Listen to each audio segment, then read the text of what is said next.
Saudara, putusan Mahkamah Konstitusi yang menggratiskan biaya sekolah negeri dan swasta menuai sorotan. Pendidikan dasar memang merupakan tanggung jawab pemerintah.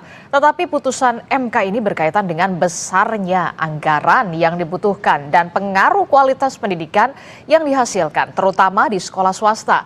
Yang menjadi pertanyaan selanjutnya, mampukah pemerintah merealisasikannya? Pagi ini kita akan bahas bersama sejumlah narasumber. Saya melalui sambungan daring sudah hadir pakar pendidikan sekaligus Wakil Rektor 1 Universitas Negeri Surabaya atau UNESA, Pak Martadi, dan juga ada Wakil Ketua Komisi 10 DPR dari fraksi PDI Perjuangan, ada Bu Mai Esti Wijayanti. Selamat pagi Pak Martadi dan juga Bu Esti. Selamat Selamat pagi, pagi, Mbak Disti. Mbak Disti. Selamat pagi, Pak Bu Martadi. Esti. Oke. Sehat Ibu. Pagi-pagi ini Alhamdulillah. kita membahas dari dunia pendidikan, begitu ya, keputusan MK yang memutuskan bahwa pemerintah wajib menggratiskan, begitu ya, sekolah dasar SMP tidak hanya negeri tapi juga swasta. Saya ke Pak Martadi dulu. Pak Martadi, Ya. dari kacamata Anda, dari pakar pendidikan, bagaimana dengan keputusan MK ini? Apakah sudah tepat atau ada pengaruhnya nanti ke depannya? Seperti apa? Ya, kalau saya lihat keputusan MK ini sebenarnya kan bukan hal baru ya. Sebelumnya juga pernah terjadi di tahun 2013 ketika MK memutuskan pasal 50 ya, ayat 3 Undang-Undang Sisdiknas tentang RSBI. Karena saat itu kata kuncinya adalah adanya kesenjangan akses ya untuk mendapatkan layanan pendidikan yang bermutu. Karena waktu itu RSBI menjadi sesuatu yang eksklusif.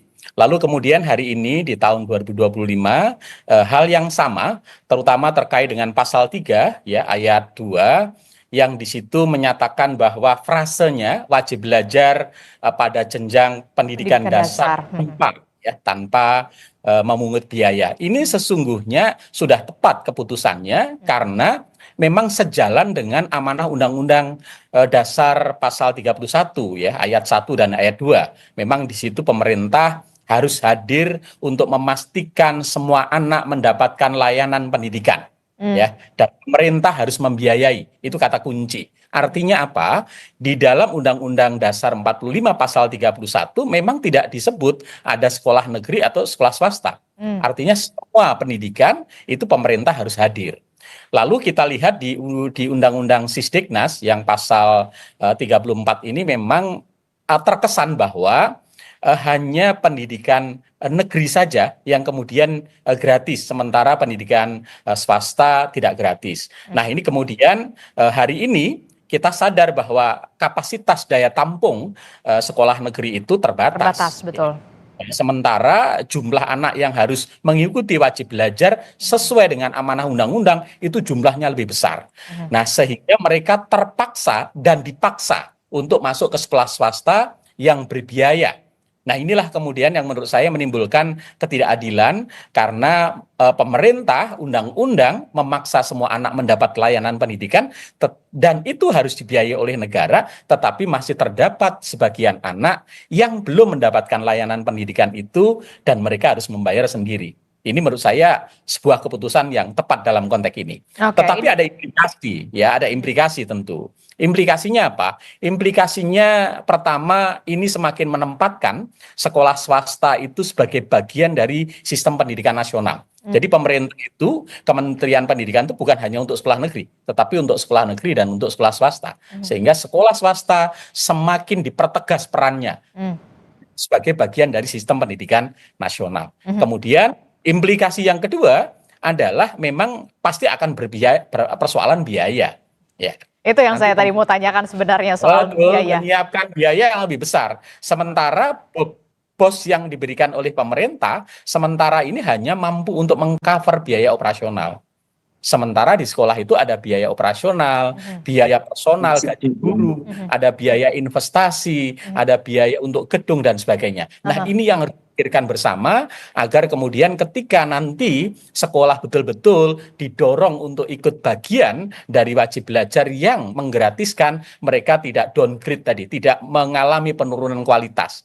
Nah, pemerintah dalam hari ini kementerian harus merumuskan betul kriteria sekolah yang tidak termasuk kategori tertentu tadi yang Oke. tadi Bu Esti sebut tadi. Oke, tapi sebelum sampai ke situ, ya betul, yang menjadi pertanyaan selanjutnya adalah soal yang harus dipikirkan oleh negara atau pemerintah adalah soal pembiayaannya begitu ya Bu Esti ya, karena kan anggarannya pasti besar sekali begitu ya, karena pemerintah harus hadir begitu, wajib hadir untuk bisa memberikan layanan pendidikan kepada seluruh anak Indonesia, utamanya di pendidikan dasar begitu. Nah, kalau dari DPR sendiri bagaimana ini kalau soal pembiayaan? Pasti yang menjadi pertanyaan, bisa nggak nih terrealisasi setelah ada putusan MK ini? Ya, Mbak Anisti, terima kasih. Saya menyambung apa yang sudah disampaikan oleh Prof. Martadi tadi. Yang pertama, kita menyambut baik terhadap apa yang sudah diputuskan oleh Mahkamah Konstitusi. Dan ini adalah sebuah perjuangan panjang dan selalu kita suarakan di ruang-ruang rapat kerja di Komisi 10. Nah, tentu saja ketika kami menyuarakan pun kita sudah mengkalkulasi. Sebenarnya pemerintah bisa dengan anggaran mandatory spending dari Undang-Undang Dasar 1945 bahwa 20% anggaran itu harus diberikan dari APBN untuk pendidikan, maka itu sesungguhnya sekali lagi saya mengatakan bisa dilaksanakan meskipun itu harus secara bertahap. Yang pertama saya mencoba mengkalkulasi jumlah siswa seluruh Indonesia, baik SD maupun MI, itu ada sejumlah kira-kira 28 juta. Yang SMP maupun MTS itu kira-kira 13 juta. Jika kemudian ada persyaratan tertentu yang harus kita lakukan, misalnya saja harus semuanya sesuai dengan standarisasi pendidikan kita, baik kurikulumnya, baik kemudian muatan-muatan yang pendidikan yang diberikan kepada para anak didik, dan kemudian juga soal guru dan yang lainnya. Saya mencoba mengkalkulasi. Karena sudah ada Kabupaten Kota Semarang yang melakukan percobaan itu beberapa tahun ini dengan memberikan BOS sebanyak 150.000 kepada sekolah yang siap menerima program itu. Saya mengkalkulasi ketika satu siswa itu diberikan BOS, bukan diberikan kepada siswanya, tetapi untuk operasional, termasuk untuk guru, termasuk kemudian juga untuk perawatan dan yang lain sebagainya, itu kira-kira 250.000 per siswa per bulan. 250.000 per siswa per bulan. Iya, saya menghitung agak apa yang minimal mestinya bisa disiapkan. Kalau 250.000 per bulan per siswa itu kira-kira seluruh SD itu membutuhkan 5 triliun per bulan. Kemudian SMP itu siswanya kira-kira 13.000. Nah, kalau yang memenuhi persyaratan kira-kira 10.000 bukan 13.000, 13 juta, 10 juta, maka dibutuhkan 5 triliun juga per bulan kalau per siswa 500.000. Jadi SD 250, SMP 500.000, itu kira-kira negara menyiapkan 10 triliun per bulan. Maka hanya membutuhkan 120 triliun per bulan. Sementara anggaran pendidikan kita totalnya adalah 724 triliun untuk 2025. Maka dengan realokasi anggaran tepat, termasuk kan di situ DAK, itu di dalamnya adalah BOS dan juga gaji, itu ada 347 triliun sendiri, termasuk revitalisasi. Nah, ini kita berbagi tugas nanti dengan pemerintah daerah. Soal operasional sekolah termasuk guru-guru, maka kita nyiapkan 120 triliun per tahun. Nah, tetapi untuk perawatan sekolah misalnya atau perbaikan revitalisasi sekolah itu dilakukan oleh pemerintah daerah sesuai dengan kewenangannya. Sangat cukup, sangat cukup. Karena memang ada beberapa split anggaran, alokasi anggaran yang kita rasa selama ini memang belum tepat. Hanya kemudian kita harus memikirkan, swasta ini kan mayoritas gurunya tidak digaji oleh pemerintah selama ini.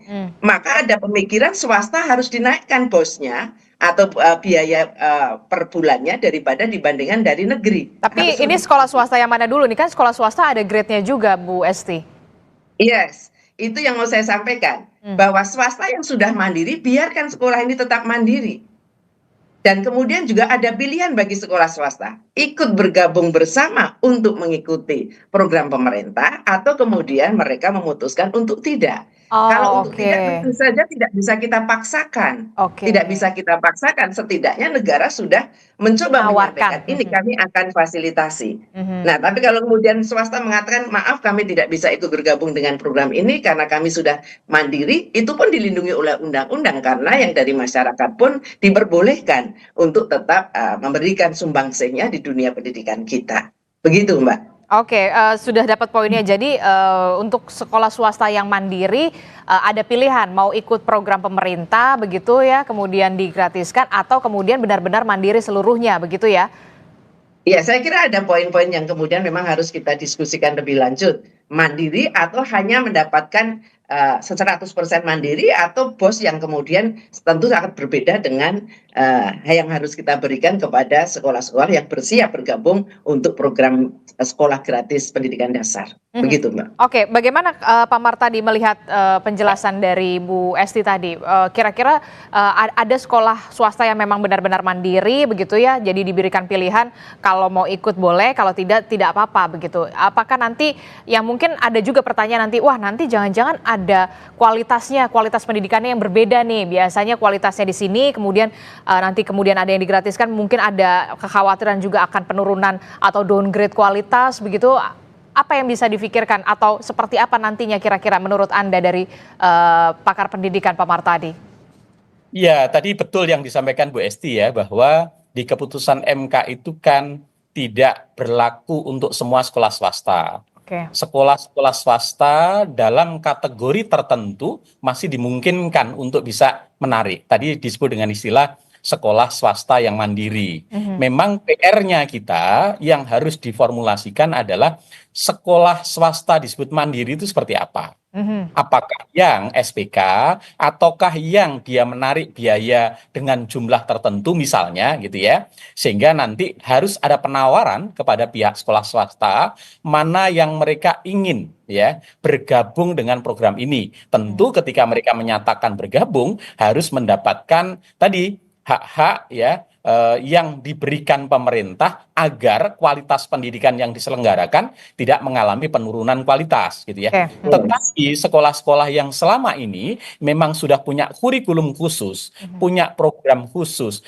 kemudian segmentasinya juga menuntut kualitas yang tinggi, maka menurut saya mereka juga jangan dipaksa untuk ikut program ini. Bahkan mereka diberi pilihan.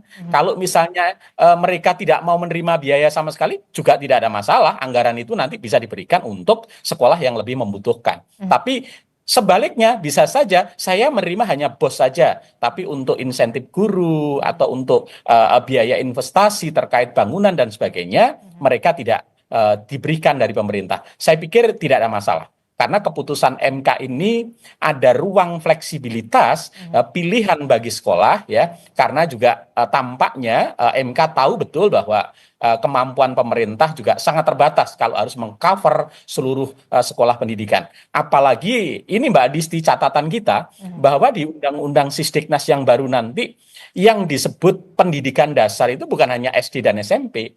Tapi PAUD itu akan masuk di pendidikan dasar, maka jumlah PAUD yang sekian besar itu juga harus dikalkulasi Aha. betul, Anggarannya ya, nambah lagi dong ya berapa berarti kan? anggarannya dan sebagainya.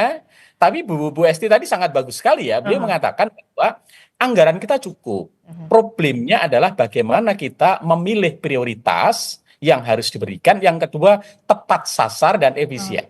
Aha. Saya yakin kalau nanti anggaran pendidikan itu betul-betul dikelola dengan tepat ya, sasar, kemudian efisien, saya yakin apa yang diamanahkan oleh keputusan MK ini bisa direalisasikan meskipun bertahap gitu ya. Kemudian untuk daerah juga perlu kita dorong karena kita sadar bahwa beberapa pemerintah daerah yang tadi dicontohkan, Semarang, Surabaya, Kediri itu punya APBD yang cukup besar dan mereka juga memberikan bantuan biaya operasional daerah Bobda selain BOS.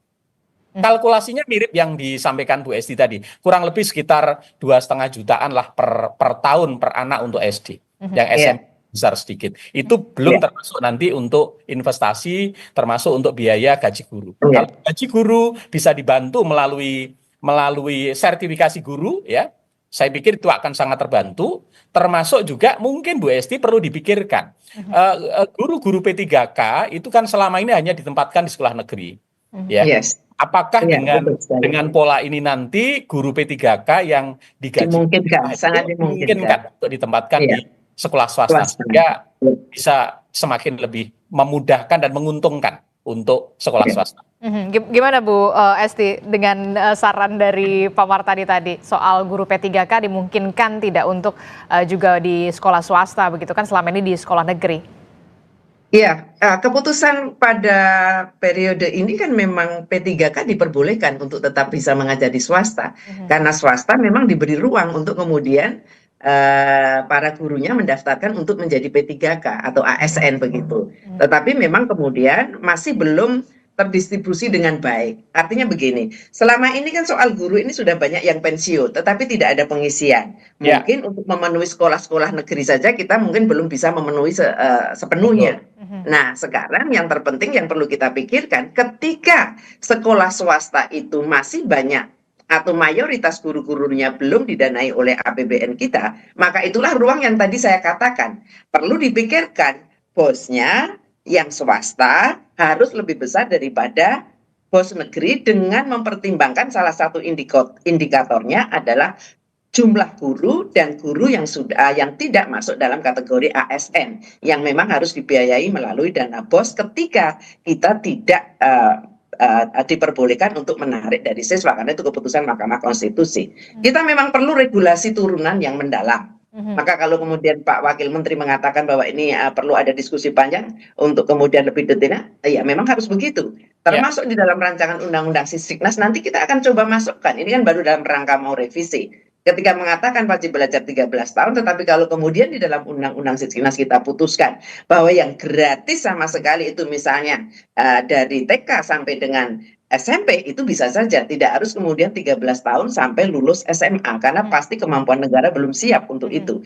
Maka berjenjang, kemudian kita mencoba tidak langsung 100% kita laksanakan, kita melakukan tahapan-tahapan, apakah dipilih per tahap dulu, SD dulu semua.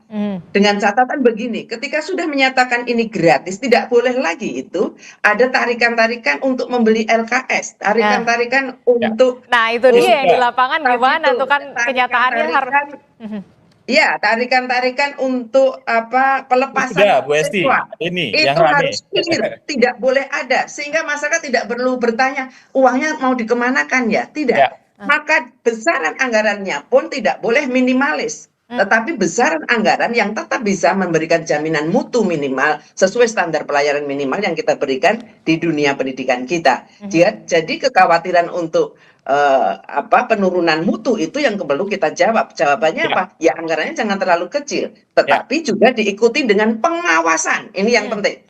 Pengawasan bahwa uang ini akan digunakan benar-benar sesuai dengan peraturan yang harus yang ada dan kemudian dipertanggungjawabkan secara jelas dan pengawasan oleh yang namanya pengawas sekolah untuk penjaminan mutu kan juga ada. Itu harus melihat secara keseluruhan, secara rutin untuk melihat bagaimana kualitas sekolah-sekolah tersebut, bagaimana standar pendidikannya tercapai atau tidak. Oke, saya sepakat sama Bu Esti, pengawasannya benar-benar harus ekstra ketat karena ini tidak main-main begitu ya. Saya sih sepakatnya ini dilakukan secara bertahap dulu lah, begitu jangan sampai semuanya dulu semuanya langsung SMP, SD bahkan TK atau PAUD begitu ya.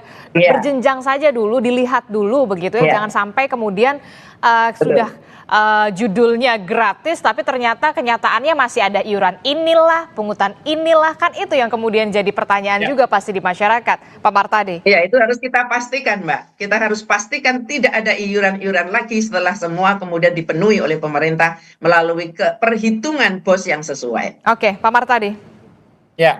Ya, saya pikir betul ya. Jadi sekali lagi tantangan kita ketika nanti pertama adalah komitmen ya. Komitmen anggaran yang menjadi amanah undang-undang 20% harus clear ya. Itu harus dijalankan baik di tingkat pemerintah pusat sampai di daerah. Karena selama ini kan tidak semua daerah itu mampu memenuhi itu. Yang kedua adalah prioritas, sehingga anggaran yang terbatas tadi harus betul-betul bisa dialokasikan kepada sekolah-sekolah untuk memenuhi ya kebutuhan bukan minimal, tetapi kebutuhan yang relatif bisa memastikan pendidikan yang bermutu. Karena hari ini isunya bukan orang tua itu bukan sekedar anak sekolah, tetapi sekolah yang bermutu gitu ya. Maka itu yang dipikirkan. Nanti dihitung betul ketika pendidikan yang bermutu sesuai dengan standar nasional itu biaya operasional cost-nya berapa, biaya gurunya berapa, biaya investasinya berapa, itulah yang harus dialokasikan. Tidak harus semua sekolah dulu, tetapi penting dipikirkan mana sekolah-sekolah yang sudah mandiri dulu, jangan menjadi prioritas. Mana sekolah-sekolah yang harus betul-betul dialokasikan dalam waktu dekat, tetapi dipenuhi dengan penuh. Ya, sehingga kita bisa memastikan layanan pendidikan di sekolah itu sesuai dengan standar nasional. Ya, Ya, itu sesuai dengan standar nasional karena kan ya kita lihat saja beda lah sekolah-sekolah di kota-kota besar dengan sekolah-sekolah di perbatasan, sekolah-sekolah di pedalaman, bahkan kita merasa sedih ketika fasilitasnya kok seperti ini begitu. Apakah mereka merasa aman atau nyaman bisa menempuh pendidikan, itu yang kemudian juga harus difikirkan begitu Pak Martadi dan juga Bu Esti. Betul. Ya, saya kira demikian, Mbak. Jadi memang keputusan ini adalah keputusan yang sangat baik dan memang harus ada perencanaan untuk pelaksanaannya. Karena memang ini bersifat final dan harus dilaksanakan. Sehingga tahapan untuk melakukan keputusan MK ini harus segera mulai didiskusikan dan kemudian kita akan lihat bagaimana prosesnya nanti atau berapa tahun kemudian akan kita totalkan selesai betul-betul SD SMP ini kita gratiskan, tidak ada lagi beban dengan catatan tertentu, termasuk soal standar pendidikan yang harus terpenuhi, termasuk kurikulum yang sesuai ditetapkan oleh pemerintah dan yang lain-lain sebagainya. Termasuk juga fasilitas juga di sekolah masing-masing begitu ya, apalagi sekolah-sekolah di daerah-daerah terpencil. Tadi minimal 250.000 itu sudah dalam masuk kategori bahwa fasilitas pendidikannya dengan rata-rata misalnya siswa 100 anak per sekolah untuk SD itu saya kira memungkinkan. Kalau bisa lebih ya lebih baik untuk bisa kita lakukan itu. Oke, itu artinya dalam waktu dekat akan segera melakukan rapat kerja bersama dengan Kemendikbudrismen untuk membahas ini secara detail, mekanismenya akan seperti apa ke depannya. Pasti. Ya, Komisi 10 sudah merencanakan minggu pertama kita masuk di masa sidang berikutnya ini, kita akan segera mengundang Kemendikbudrismen. Karena ada isu-isu krusial, tentu saja yang utama adalah mengenai keputusan Mahkamah Konstitusi. Dan saya kira Dikbudrismen juga sudah mulai melakukan perencanaan untuk kemudian berhitung berapa kebutuhan yang harus disiapkan dari APBN kita untuk kemudian itu bisa terlaksana dengan baik, dengan tahapan-tahapan yang kemudian bisa kita lakukan sesuai dengan kemampuan fiskal kita, begitu. Termasuk juga saya titip soal kesejahteraan guru dan juga para pendidik begitu ya, Bu Esti. Terakhir Pak Martadi, apa yang kemudian bisa disampaikan oleh Bu Esti begitu ya, nanti akan ada rapat kerja juga bersama dengan Kemendikbudrismen. Apa kira-kira yang menjadi tantangan ke depannya dalam beberapa poin jangka pendek dan juga jangka panjang ketika memang keputusan MK ini akan segera direalisasi secepatnya? Ya, pertama adalah keputusan MK ini bersifat final, sehingga tidak ada tawar-menawar, harus dilakukan, gitu ya, harus dilaksanakan. Kemudian yang kedua, ketika ini dilaksanakan tentu membutuhkan ya regulasi turunan dari keputusan MK ini agar nanti di lapangan itu betul-betul bisa berjalan dengan baik. Ada beberapa tantangan tadi. Pertama adalah terkait kemampuan fiskal yang ada di kementerian maupun di pemerintah. Ini harus dialokasikan betul, dihitung betul ya, sehingga di tahun ini juga kita bisa mapping sekolah-sekolah yang prioritas untuk dilibatkan dalam program ini, sehingga betul-betul nanti tahun ini jalan betul, kemudian orang tua merasakan bahwa MK keputusan ini betul-betul bisa memudahkan dan meringankan mereka untuk mendapatkan layanan pendidikan. Yang tidak kalah penting tadi, menurut saya yang harus dikawal adalah bahwa sekolah swasta itu bukan hanya membutuhkan biaya operasional, tetapi ada biaya personal, ada biaya untuk investasi, ada biaya untuk sarana dan sebagainya. Sehingga nanti pembiayaannya kalau mereka memang dilibatkan dan mau terlibat harus dipikirkan. Tidak sama dengan BOS yang diberikan selama ini. Yang kedua, pemerintah daerah harus hadir, ikut terlibat. Karena pemerintah daerah yang mampu, mereka juga punya cukup alokasi anggaran untuk itu. Nah, lalu yang ketiga, sekolah swasta juga harus mulai dilibatkan dalam bagian dari sistem SPMB yang zonasi ini. Jadi bukan hanya SPMB zonasi itu hanya untuk sekolah negeri, tapi sekolah swasta ini juga menjadi bagian karena mereka sudah semi negeri nih, karena hanya statusnya saja swasta, tapi operasionalnya, layanannya, pembiayaannya sudah sama dengan negeri, termasuk kualitasnya. Sehingga tidak lagi di setiap tahun kita selalu disibukkan dan diributkan dengan problem yang sama. Apa? Terkaitan penerimaan siswa baru. P3K juga harus dialokasikan untuk sekolah-sekolah swasta yang mau terlibat, termasuk harus dipastikan sertifikasi guru ya dalam jabatan, baik sekolah negeri maupun swasta juga harus dikawal sehingga mereka di sekolah swasta pun mereka akan mendapatkan gaji yang cukup ya ketika mereka memang melayani anak-anak bangsa ini. Saya kira poin-poin itu yang perlu dipikirkan, Mbak Adisti. Upah yang cukup dan juga layak pastinya ya, Pak Mar tadi ya. Pak Mar tadi dari kacamata Anda di dunia pendidikan, apakah kemudian dana BOS ini memang sudah tepat sasaran begitu setelah memang nanti akan ada realisasi keputusan MK yang baru ini? Ya tentu dana BOS ini kan harus dialokasikan untuk semua anak tanpa terkecuali. Ya. Tapi sekarang kan di lapangan ada beberapa sekolah dalam kategori tertentu yang Bu Esti sebut dengan mandiri itu tidak mau menerima dana BOS ya. Karena memang mereka merasa dengan dana BOS yang tidak terlalu besar itu kemudian cukup ribet dari sisi administrasi sehingga mereka nggak mau menerima. Nah ini saya pikir harus dialokasikan ke sekolah-sekolah yang lebih membutuhkan. Biarlah sekolah-sekolah SPK, sekolah-sekolah internasional, sekolah-sekolah yang sudah mandiri, biarlah mereka punya segmen khusus. Orang tua juga tidak keberatan untuk membayar biaya pendidikan anaknya. Saya pikir nggak ada masalah. Yang terpenting mereka juga jangan kemudian kita lepas, tetap menjadi bagian dari sistem pendidikan nasional kita, sehingga disparitas mutu sekolah di Indonesia itu juga tidak terlalu terjadi. Karena selama ini kan muncul ke sekolah yang eksklusif dan sekolah yang tidak eksklusif dan sebagainya. Saya kira itu Mbak Adisti. Termasuk juga soal realisasi ini nanti kemungkinan akan bertahap dulu begitu.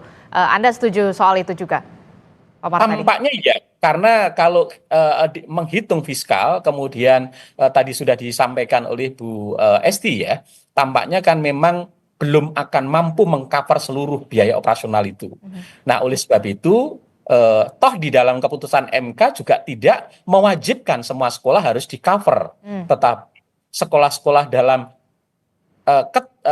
kategori tertentu boleh untuk tetap menarik biaya. Ya, saya pikir nanti ada beberapa skema yang sekolah swasta full ikut program ini bisa di-cover penuh, ada sekolah yang tidak sepenuhnya masuk di program ini, mereka masih boleh menarik sebagian, dan sekolah yang benar-benar mandiri. Saya pikir ini menjadi salah satu pilihan-pilihan untuk mengatasi keterbatasan anggaran, kemudian prioritas yang harus dialokasikan, jumlah siswa yang harus diberikan biaya juga cukup besar, dan bertahap nanti harapannya dengan kemampuan fiskal negara yang semakin besar, semua sekolah bisa tercover seperti yang kita harapkan semua. Tidak ada lagi sekolah swasta dan negeri, dikotomi itu, semua anak Indonesia dimanapun dia bersekolah, dia berhak mendapatkan layanan pendidikan yang layak dan pemerintah hadir membiayai.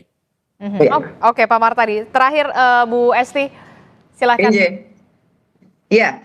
Kami berharap memang keputusan Mahkamah Konstitusi ini akan secara bertahap tetapi secepat mungkin bisa kita laksanakan secara keseluruhan dengan kajian mendalam, penghitungan kalkulasi fiskal, dan kemudian regulasi-regulasi turunan yang harus segera bisa kita laksanakan. Karena ini adalah bagian dari sebuah komitmen kebangsaan kita yang memang sudah dituangkan di dalam Undang-Undang Dasar 45 maupun di dalam Undang-Undang Sisdiknas. Tentu ini akan semakin kita perjelas sebagai anggota DPR RI Komisi 10, nanti di dalam rancangan Undang-Undang Sisdiknas akan kita pertegas bagaimana negara ini benar-benar akan melaksanakan apa yang sudah dituangkan di dalam keputusan Mahkamah Konstitusi, memberikan pendidikan yang bermutu dan berkeadilan untuk semua, dan tidak ada seorang anak pun yang putus sekolah karena persoalan pembiayaan, karena negara menjamin dan untuk membiayai setidaknya sampai lulus sekolah menengah pertama. Ini harapan kami dan kami meyakini bahwa ini akan kita bisa lakukan dengan baik ketika kita memperhitungkan ini dengan cermat. Anggaran APBN kita pasti mampu untuk membiayai soal itu dengan ketentuan-ketentuan yang berlaku. Demikian, Mbak. Oke, kita harapkan nggak apa-apa bertahap dulu, yang penting semuanya berjalan dengan lancar begitu ya, dan juga baik, tepat sasaran pastinya, termasuk juga soal pengawasannya juga kami titip juga Bu Esti dan juga teman-teman di DPR begitu ya, karena ini menyangkut uang rakyat yang kemudian juga dikembalikan lagi kepada rakyat untuk bisa kemudian anak-anak Indonesia mendapatkan akses pendidikan yang layak dan juga fasilitas pendidikan yang layak, karena semua anak-anak Indonesia ini harus tetap menempuh pendidikan yang bermutu untuk menciptakan Indonesia emas di 2045. Terima kasih Bu Esti, Pak Martadi telah bergabung bersama kami. Sehat selalu. Assalamualaikum warahmatullahi wabarakatuh. Salam hormat.